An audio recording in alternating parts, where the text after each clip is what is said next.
video of leadership for students. This week we will be focusing on a TED Talk titled Everyday Leadership. It is hosted by a leadership educator named Drew Dudley. He will discuss leadership and the effects that one moment can have on a person's life, whether how minor it is to oneself. It could have a large effect on somebody else. And this is something that I have been mentioning to you guys in the past, that leadership doesn't have to be something like grand, huge. It can be everyday things, small things that can be a huge impact on someone else's life. And so Drew Dudley goes into this and he explains a moment in his life that really impacted somebody else's life.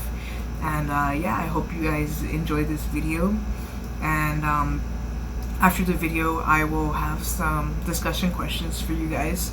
I will be asking the questions and having you guys pause so that you guys can answer the question yourselves, and then giving you guys kind of my answer for it. Hope you guys enjoy the video and be ready for some discussion questions afterwards. How many of you are completely comfortable with calling yourselves a leader?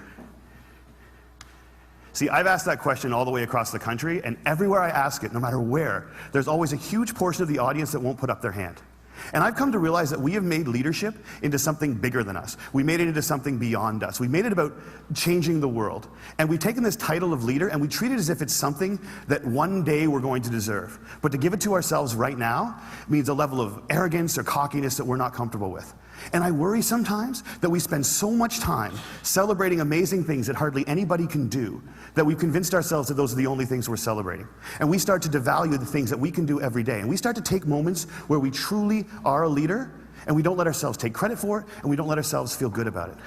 And I've been lucky enough over the last 10 years to work with some amazing people who have helped me redefine leadership in a way that I think has made me happier. And with my short time today, I just want to share with you the one story that is probably most responsible for that redefinition. I went to a school on a little school called Mount Allison University in Sackville, New Brunswick. And on my last day there, a girl came up to me and she said, "I remember the first time that I met you." And then she told me a story that happened 4 years earlier. She said, "On my day before I started university, I was in the hotel room with my mom and my dad, and I was so scared and so convinced that I couldn't do this, that I wasn't ready for university, that I just burst into tears. And my mom and my dad were amazing. They were like, 'Look, we know you're scared, but let's just go tomorrow. Let's go to the first day. And if at any point you feel as if you can't do this, that's fine. Just tell us, we will take you home. We love you no matter what.'" And she said, so I went the next day and I was standing in line getting ready for registration, and I looked around and I just knew I couldn't do it. I knew I wasn't ready. I knew I had to quit. And she says, I made that decision, and as soon as I made it, there was this incredible feeling of peace that came over me. And I turned to my mom and my dad to tell them that we needed to go home. And just at that moment, you came out of the Student Union building wearing the stupidest hat I have ever seen in my life. It was awesome. And you had a big sign promoting Shinorama, which is Students Fighting Cystic Fibrosis, a charity I've worked with for years. And you had a bucket full of lollipops. And you were walking along and you were handing the lollipops out to people in line and talking about Shinorama. And all of a sudden, you got to me and you just stopped and you stared. It was creepy. This girl right here knows exactly what I'm talking about. And then you looked at the guy next to me and you smiled and you reached in your bucket, you pulled out a lollipop and you held it out to him. And you said, "You need to give a lollipop to the beautiful woman standing next to you." And she said, "I have never seen anyone get more embarrassed faster in my life." He turned beet red and he wouldn't even look at me. He just kind of held the lollipop out like this. And I felt so bad for this dude that I took the lollipop. And as soon as I did, you got this incredibly severe look on your face and you looked at my mom and my dad and you said, "Look at that, look at that. First day away from home, and already she's taking candy from a stranger." And she said everybody lost it. 20 feet in every direction, everyone started to howl. And I know this is cheesy, and I don't know why I'm telling you this, but in that moment when everyone was laughing, I knew that I shouldn't quit. I knew that I was where I was supposed to be, and I knew that I was home. And I haven't spoken to you once in the 4 years since that day, but I heard that you were leaving. And I had to come up and tell you that you've been an incredibly important person in my life, and I'm gonna miss you.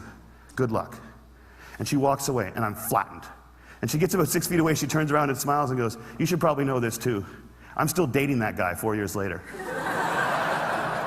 A year and a half after I moved to Toronto, I got an invitation to their wedding. Here's the kicker, I don't remember that. I have no recollection of that moment. And I've searched my memory banks because that is funny and I should remember doing it. And I don't remember it.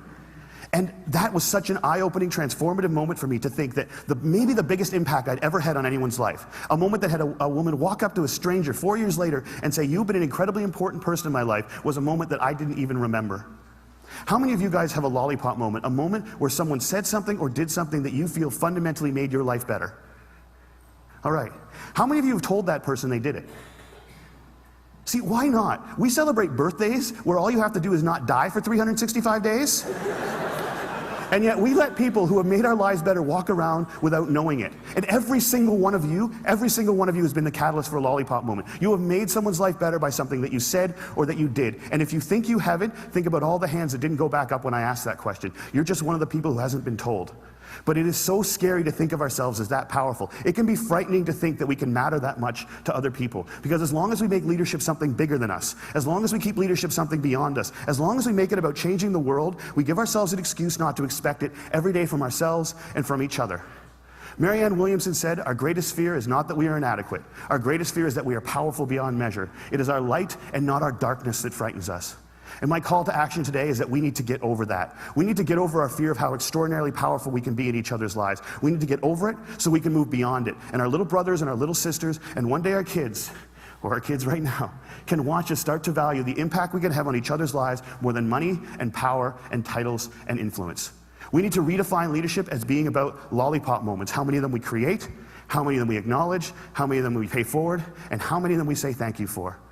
Because we've made leadership about changing the world, and there is no world. There's only 6 billion understandings of it. And if you change one person's understanding of it, one person's understanding of what they're capable of, one person's understanding of how much people care about them, one person's understanding of how powerful an agent for change they can be in this world, you've changed the whole thing. And if we can understand leadership like that, I think if we can redefine leadership like that, I think we can change everything. And it's a simple idea, but I don't think it's a small one. And I want to thank you all so much for letting me share it with you today. All right, guys. So you guys have finally made it to the discussion question portion. All right. So our first question is: most people don't consider themselves a leader. Why is that? And so yeah, if you guys can pause the video for one moment and think of your answer, and I will get back to you guys with mine. Alright, so I will repeat the question and I will read my answer. Most people don't consider themselves a leader. Why? The label of being a leader is something we only give to people who are changing the world or have done something extraordinary to deserve that title. Most people don't feel they have earned the title of leader yet, which is something that Drew Dudley said in the video. So that's why that was the answer to this question. Alright, question number 2. Describe Drew Dudley's lollipop moment. We'll give you guys a moment to answer that, and we'll get back to you with my answer. Alright guys, so describe Dudley's lollipop moment. Dudley was wearing a silly hat and handing out lollipops to incoming freshmen at a college. He was helping raise awareness for Shinerma by handing out the candy and speaking about his club. He gave a lollipop to a boy and instructed him to give it to the pretty girl next to him.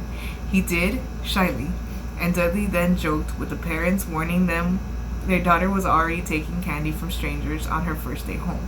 It was very funny and everyone relaxed more. The girl who felt out of place was ready to leave college forever and decided to give college a chance and ended up marrying the boy.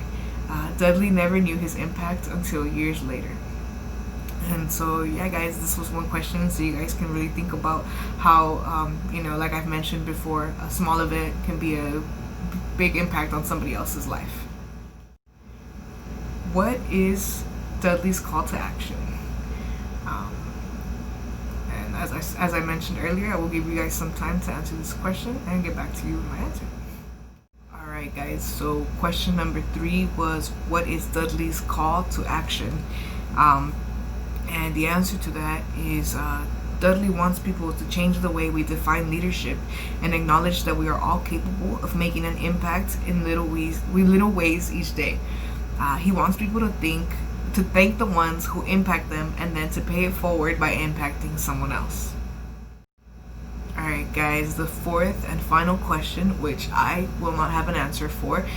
This is going to be, completely, an individual question, which each of you guys will have unique answers for.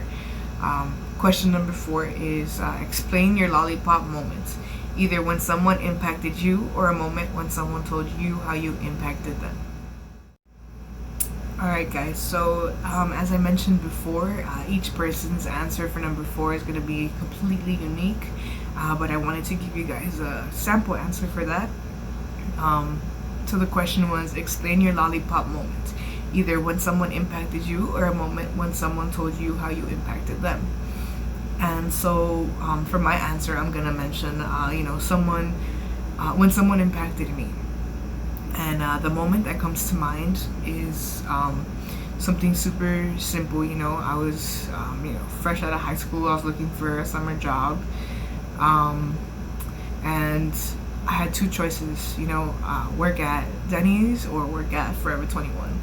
And it might seem like something super simple, but I discussed it with my grandma, and she mentioned something about, you should apply for Denny's.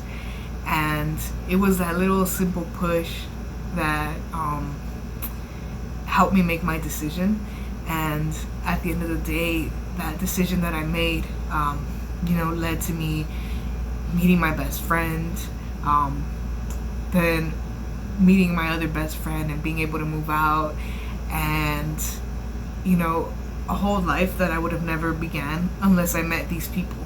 And so it's crazy to think how that little moment of that choice and that push that came from that little bit of help, just that little bit of conversation with my grandma, and how that turned into a whole a big section of my life where I was independent. I had the chance to go out and meet people, and so it was an amazing choice. Whereas if I would have worked at Forever 21, no hate on Forever 21, but who knows what I would have been doing if I would have worked there instead, and met different people. So I think that's one defining moment in my life where someone helped me make a choice, and it turned into something amazing. I hope you guys have lollipop moment, or have created a lollipop moment like that for somebody. And thank you for listening to my lollipop moment. Alright guys, so wrapping up, we have discussed these questions. We have kind of had time to evaluate our answers for these questions, and think of how we can begin to make a change, and what everyday leadership truly means. Thank you so much for joining me for this video, and for listening to these questions, and thinking about them with me. And so thank you guys again, and see you guys next video.